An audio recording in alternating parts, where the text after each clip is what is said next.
नगरसेवक सुनील भाऊ चौधरी यांची कार्यतत्परता, क्षणार्धात लाल बहादूर शास्त्री यांच्या स्मारकाची झाली साफसफाई। धरणगाव येथील कोट बाजारात असलेल्या भारताचे माजी पंतप्रधान लाल बहादूर शास्त्री यांचं स्मारक हे नगरपालिकेकडून दुर्लक्षित होते। येथे नगरपालिकेच्या भाजी बाजाराचे बांधकाम सुरू असल्याने स्मारकालगत खडी रेतीचा मोठा ढीग कित्येक दिवसांपासून टाकला जात होता।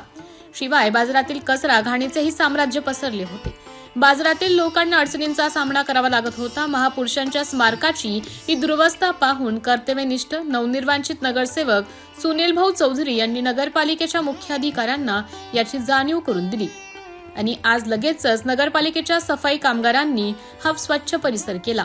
स्मारकालगतची खडी, रेती आणि कचरा जेसीबीद्वारे हटवण्यात आला असून स्मारकाने आता मुक्त श्वास घेतलेला दिसून येत आहे। नगरसेवक पद मिळताच सुनील भाऊ चौधरी यांनी आपल्या कामाची जबाबदारी ओळखून विकासाचा धडाका लावला असून आपल्या प्रभागातील नागरिकांच्या समस्या सोडवण्यासाठी ते सकाळपासून उपलब्ध आहेत। इतर नगरसेवकांनी त्यांचा बोध घेऊन आपापल्या प्रभागात विकास कामे करायला सुरुवात केली तर अल्पावधीतच धरणगाव शहर हे सुजलाम सुफलाम होईल अशी अपेक्षा नागरिकांकडून व्यक्त होत आहे। सध्या तरी नागरिक नगरसेवक सुनील भाऊ चौधरी यांच्या कार्यतत्परतेवर जाम खुश आहेत। पत्रकार साहेब, 8 तारखेला 9 तारखेला चालू सभेमध्ये मी विषय घेतला होता। माजी पंतप्रधान लाल बहादूर शास्त्री यांच्या पुतळ्यावर रेत्याने खडी पडलेली आहे, तर शिवसाहेबांनी साहेबांनी जनार्दन पवार साहेबांना शब्द दिला होता की 3 लाख तात्काळ मी 2 दिवसात ते खडी उचलून देईल आणि शिवसाहेबांचा मनापासून आभारी जितो। त्यांनी आज JCB पाठवलेलं आहे, खडी आणि रेती तात्काळ उचलून घेतली आणि उद्या सकाळी महिला आणि पुरुष मंडळी पाठवून मी तुम्हाला साफसफाई करून देईल, पूर्ण स्वच्छता करून देईल। असं सहकार्य मला शिवसाहेबांनी, वाणी साहेबांनी पूर्ण नगरपालिका टीम करते आणि नेहमी करत राहील अशी मी अपेक्षा करतो। आणि 8 नंबर प्रभाग येणारा काळ मग सुजलाम सुफलाम करण्याशिवाय मी गुच्छ बसणार नाही। आज काय काय काम केलंय?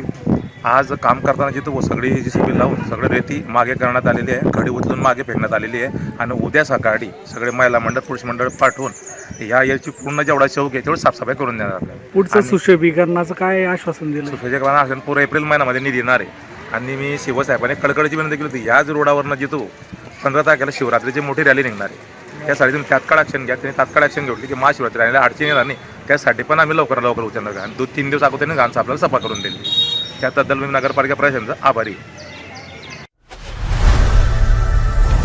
लोकनायक न्यूज